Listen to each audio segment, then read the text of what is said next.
how you feel things are going at kind of this phase so far of summer workouts for you guys. No, I think it's going well. Our guys are doing a really good job of trying to execute what we're asking them to do. Our style of play is totally new for everyone. I mean, for every player and even the coaching staff. No one's really played this style offensively. And so they're doing a good job of learning and growing within the areas that we're asking them to grow in, which is making quicker decisions, playing faster, getting in better shape to play at the pace that we play at. Conditioning is really important, but to make quick decisions, conditioning is really important because it's harder to make good decisions and quick decisions when you're fatigued and out of breath. Who are some guys you kind of already feel really kind of like not really separate themselves who really stood out to you so far?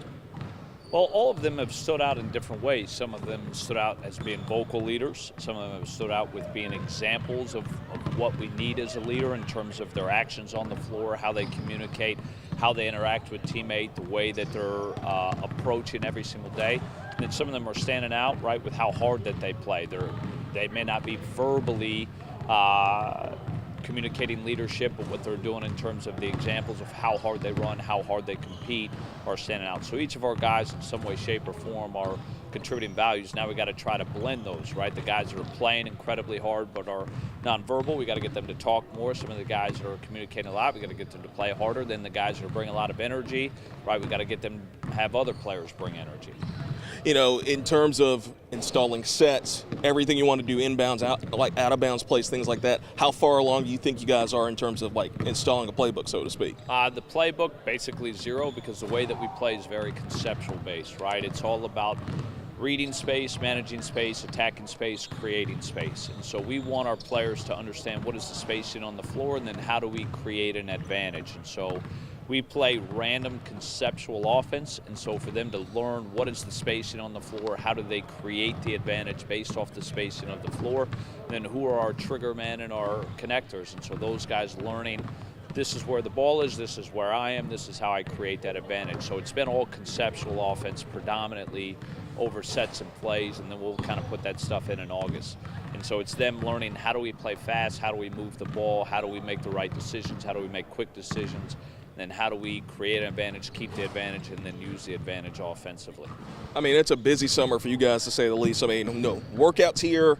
You're also trying to like put the schedule together. How are things kind of coming along on that side of things? They've progressed slowly, and in the last week it's picked up. We've got to get 4 more games done, but it's we don't have as many home games as we'd like. We have to start a lot of home and home series on the road, but we're working on it.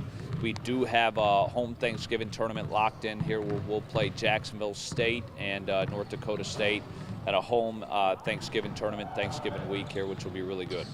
In terms of some of the road games, are there some of those opponents that you're clear you can talk about, or is it still kind of finishing touch contract-wise? No, absolutely. So we've signed contracts with SMU. We'll play at SMU in Dallas, and we'll play at St. Mary's. We've signed contracts with Little Rock. We have to return a game to Little Rock, and then Stephen F. Austin, which were home games last season. And then we're working on getting a couple other road games. I know one of the ones already been announced, Ohio, the season opener. Just you've got experience being in some of these challenges with your days at Alabama. What are your thoughts on, starting a season like that, going to play an Ohio team? Yeah, I mean, they're really well coached. Obviously, they have a lot of tradition of being good. Jeff Bowles has done an unbelievable job during his time there, so it's going to be a tough first game. And but they've got a great home environment as well, so it's going to be good for our guys to come out the gate and get to play in that environment, get to see where we're at. Back to summer workouts, what are some of the other goals you kind of want to accomplish? You mentioned getting to August, having a chance to maybe install more sets, but what are some of the other goals you want to achieve this summer? Yeah, I mean, one, it's just learning decision-making. The biggest thing with our offense is making the right decisions and making them quickly. And so for a lot of players that are coming from other programs, they don't play the same way offensively. It's more set-based, it's more catch-and-hold based, where we've got to play so fast you can't catch and hold. We talk about 0.5 decisions. When that ball hits your hands, you've got to catch and shoot, catch and drive, catch and swing. And while doing that, you have to be able to read where's the help defense, right? What's the next play on the floor? And so a big part of what we got to do now is get our guys to make those decisions and to read the decisions, which takes a lot of time. And so that's what predominant summer is building decision making, because if you put in all your sets, but you guys can't make the right decisions within that sets, then your offensive efficiency is going to drop to where You can have fewer sets, but if guys can learn to make the right reads, chase the high efficient shots, then your offense is going to be pretty good. I'd be remiss if I didn't ask. I mean, you guys have been out in the community, to say the least. How rewarding has this been, being able to connect with so many folks, whether it's been camps, talking to season ticket holders, everything in between? It's been really good. We've got another event coming up at the Social, where we want all the fans to come out. So we've done some things with season ticket holders. We've done some things with the donors. Fans that come to the games, we'd love for you to come out to the Social. We'll have free appetizers. Come out, meet our players, meet our staff, hang out with us. It's going to be a great environment, but it's really good. It's also really good for our guys because they get a chance to see how much the community cares.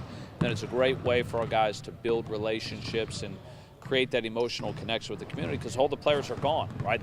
The community's done an unbelievable job of supporting this team, and it's a big reason why we all came here, to where we want the community to know the new guys, and we want them to know them as people because we have great people.